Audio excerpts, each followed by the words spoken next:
Hello there, friends. So, I know it's on everybody's unified mind lately. We're all finally ascending together. We're becoming universal warriors of light, rainbow tribe, magic, star child, indigo, archangels of pure love and brilliance, and we're all so full of the joy and love and even more love and also the other kind of love that even Lucifer himself just quakes in fearful awe at the immense purity of our love and undiluted knowledge of Source.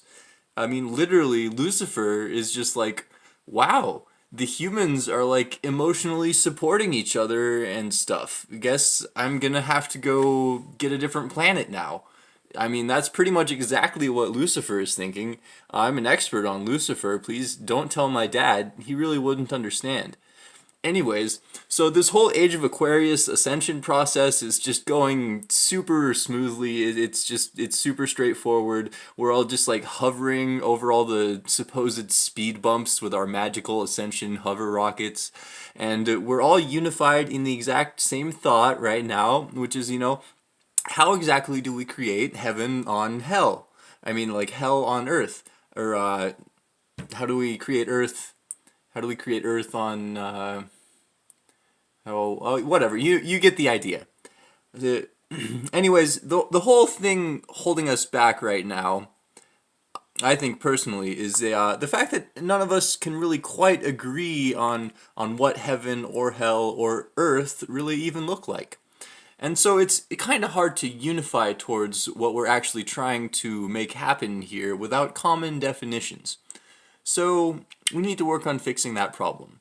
Because, like, some people's definitions of heaven are, well, I mean, Brock Turner, yeah, we're gonna revisit that disgustingly distasteful topic. Anyways, Brock Turner's idea of heaven is full of dumpsters and unconscious women, and no repercussions for his actions. So he gets half of what he wants here. Meanwhile, I think that heaven is a place where I can kidnap Brock Turner, cut off his penis, torture him for a while, all of this without touching him, obviously, because he's super gross. But then I'd film all of it and then sell all the videos to millions of people who are happy to see that, and that would make me rich. That's my idea of heaven. So there really is a huge variation on what heaven on earth should be, because there's just a lot of twisted little imps out there, for one. And also, many personalized paradises require large quantities of slaves. So realistically, to create a unified paradise, you have to either have people doing work which is actually meaningful and fulfilling for them, or you have to have soulless robot slaves doing everything, possibly in a semi-organic format, if only that was possible.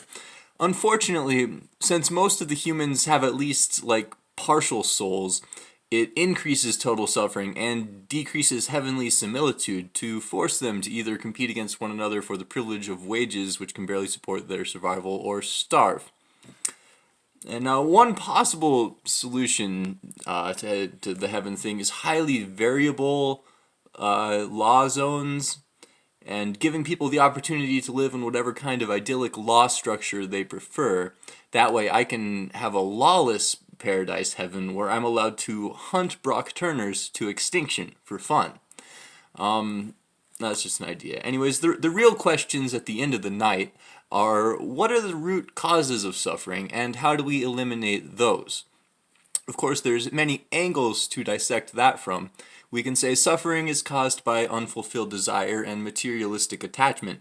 So to eliminate those, we should just eliminate all our mundane physical existences. Easy enough. But on a more understandable note, potentially, there ought to be efforts to teach people to differentiate between healthy desires and unhealthy desires.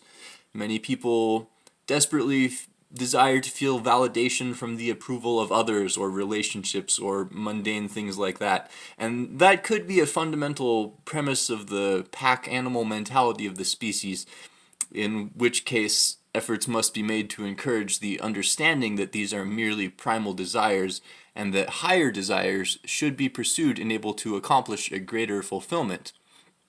However, unfortunately, we can't actually assume that logic works with animals, so we actually should maybe just find subversive ways to moderately fulfill their materialistic instinctual desires because we are very nice and we actually care about the NPCs. So if we look at the problem of feeling disconnected from one another, and we ask, what's the best way to solve that problem? How do we reconnect? What makes people feel connected? The answer I come to is Pokemon Go. Hear me out. It's a shitty game. It's not fun, but it made people feel connected to one another. So basically, if we were to develop some sort of app which is magically as popular as Facebook and Pokemon Go combined, because that's as far as I was going with that analogy. Anyways, if we made an app which simply connected people based on mutual interests, I know, crazy idea, but if we made it easier for people to connect based on what they love, we can call the app I Love for all I care, and then ironically make it only available on Android because Apple products are for plebs. Anyways, I'm digressing. If there was just some sort of social networking app in which people simply input all of their favorite things, their favorite movie directors, favorite movies, favorite video games, favorite anime, favorite sports ball stuff, favorite musicians, favorite songs, favorite books, authors, board games, whatever your favorite things happen to be, and then the app suggests friends to you based on these actual mutual interests. Crazy idea, I know. That could possibly make it easier for people to actually, form communities and not feel isolated in this world. This idea sort of spawned because I have a habit of asking people what they enjoy most in life when I'm supposed to be making small talk. Because I don't know how to make small talk, and I need the data on humans' greatest enjoyments so I can report it back to my alien hive consciousness. Anyways, I just figured it'd make it a lot easier for some people to make friends and connect. It'd make it easier to not feel isolated and to achieve that Maslow's hierarchy tier thing if we could connect based on if it was easier to, find people who had the same loves that we love. I just know personally, I only feel very vague connections to humans in general, but if an app of some sort was just like, hey, this dude over here really loves The Life Aquatic with Steve Zissou, and his favorite anime are Mononoke, Space Dandy, and Paranoia Agent, I'd be like, fuck yeah, we have some shit in common, brother. And then he'd ignore me because I'm really awkward anyways, but that's just one possible very obvious idea on how to encourage a sense of connection amongst humanity. Now, there's a lot more to suffering than merely a sense of disconnection, of course, and we're ignoring the most basic fundamentals here of like being able to eat and sleep comfortably and to receive treatment for medical issues and things of that nature. So increasing access to those sorts of things may be a greater priority, and working on making social fulfillment accessible is somewhat less important, though still definitely possible given the evolution of technology. But seriously, as far as the individual is concerned, alleviating suffering is simply a matter of consciously understanding our desires, consciously being aware of what is in the way of our desires, and making conscious effort to prioritize the more valuable desires, and consciously shifting our actions to get to those desires. And, I'm sure you're all here on my channel to hear me talk about super basic fundamental life advice. Yeah, that's what all 10 of you appreciate me for. And that's why I'm pretending to talk as if the whole world is listening, about 11% of the time. I like to just speak as if everybody's just listening to me. I just switch topics, whatever. But anyways, you're too wise to need my advice on personal suffering. You know how to not suffer if you don't want to. But like me, you are choosing to suffer as a novelty so that you can have a greater understanding of the problems that this, fecal playground of a planet is facing. So what's important to you is how to trick dimwits into suffering less.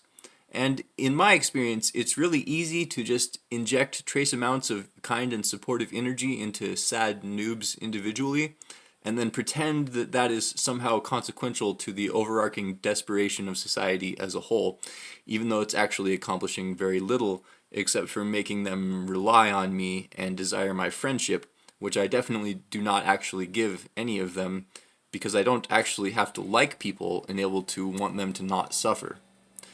You know, it's like even hedonistically, other people suffering decreases my enjoyment of reality. If I want to fully enjoy reality, I have to like convince every other living and undead being to be less shitty. Because things could be so fucking awesome here, you know? Things could be so fucking beautiful and amazing if collectively we just had more noble and glorious priorities and didn't live in judgment as much. So yeah, there's a few of my quaint little thoughts for you to digest about rather vague outline of what I think about the nature of suffering.